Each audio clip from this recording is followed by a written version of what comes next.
Lagi kak? Wah, Dingin kan? mas apa? Ini mas air kak? Mana tahu kan nanti untuk mau buat kopi lagi. Iya.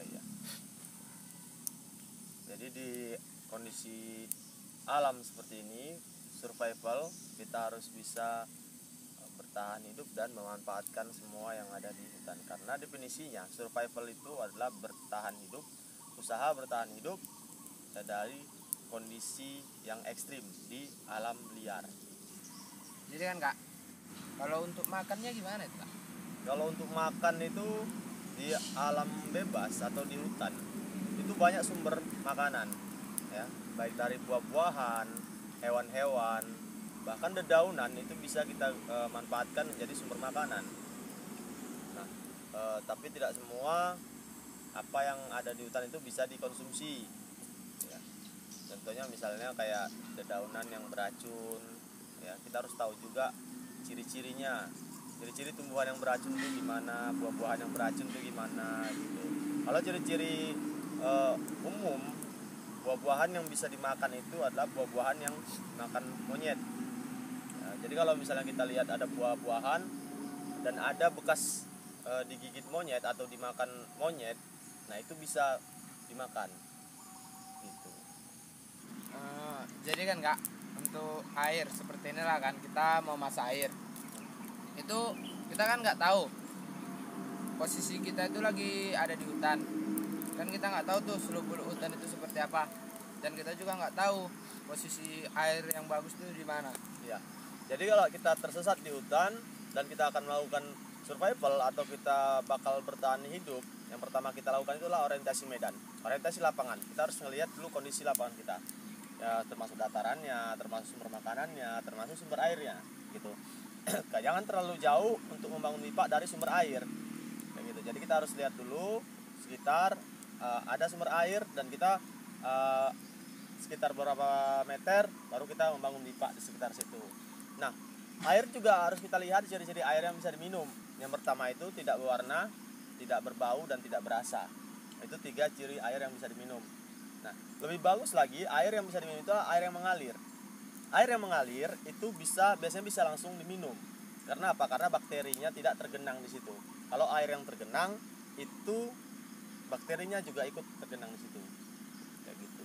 Nah, kalau mau lebih cepat lagi sebenarnya bisa kita bisa ngambil sumber air, ya kan, dari mana aja, itu menggunakan klorin tablet. Ada klorin tablet dijual kira-kira segini.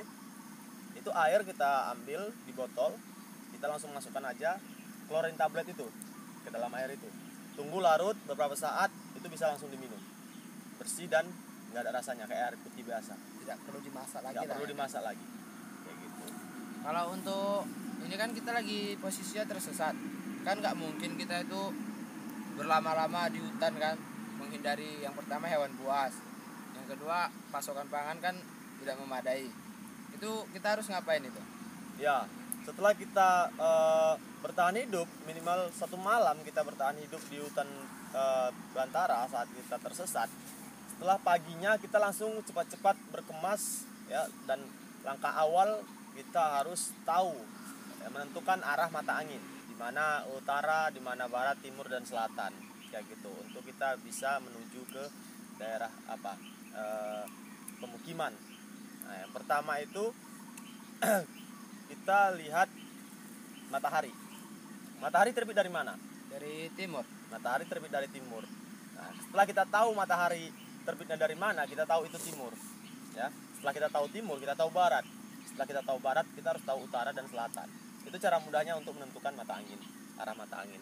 Setelah itu baru kita usahakan mencari daerah terbuka, lalu kita membuat sinyal SOS untuk kita kirimkan ke tim SAR, kayak gitu. Contohnya sinyal SOS itu asap. Kita bisa membuat asap, ya, lalu asap itu bakalan membumbung ke atas, ya kan? Nanti bakalan dilihat oleh helikopter atau tim SAR seperti itu saat kita tersesat. Makanya kalau misalnya kita sudah tersesat, jangan langsung diam. Jangan diam di tempat. Kita harus cari jalan keluar untuk segera menemukan pemukiman, minimal pemukiman dulu. Nah, ciri-ciri hutan yang dekat dengan pemukiman yaitu hutan homogen. Hutan homogen itu hutan yang disengaja ditanam oleh manusia, satu jenis. Kalau kita udah menemukan hutan homogen, artinya kita sudah dekat dengan pemukiman. Seperti itu. Itu langkah-langkah awalnya. Iman, tapi jangan langsung merasa senang.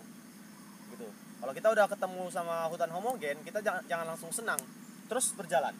Terus jalan-jalan terus sampai benar-benar kita pastikan ada pemukiman. Jadi Kak, tips untuk supaya kita itu tidak tersesat itu gimana itu? Yang pertama itu ketika kita memasuki hutan, ya, ikuti rombongan, ya, jangan tertinggal dari rombongan, kayak gitu. Jangan sampai kita tertinggal di belakang, kayak gitu. Dan jangan duluan tetap barengan. Yang kedua itu kalau misalnya kita hanya beberapa orang, misalnya hanya 2 orang atau 3 orang, usahakan sebelum masuk ke dalam hutan itu kasih tanda misalnya baju kita buka, kita sangkutkan di pohon itu atau kita ikatkan gitu kan. Jadi ketika kita pulang nanti itu tandanya.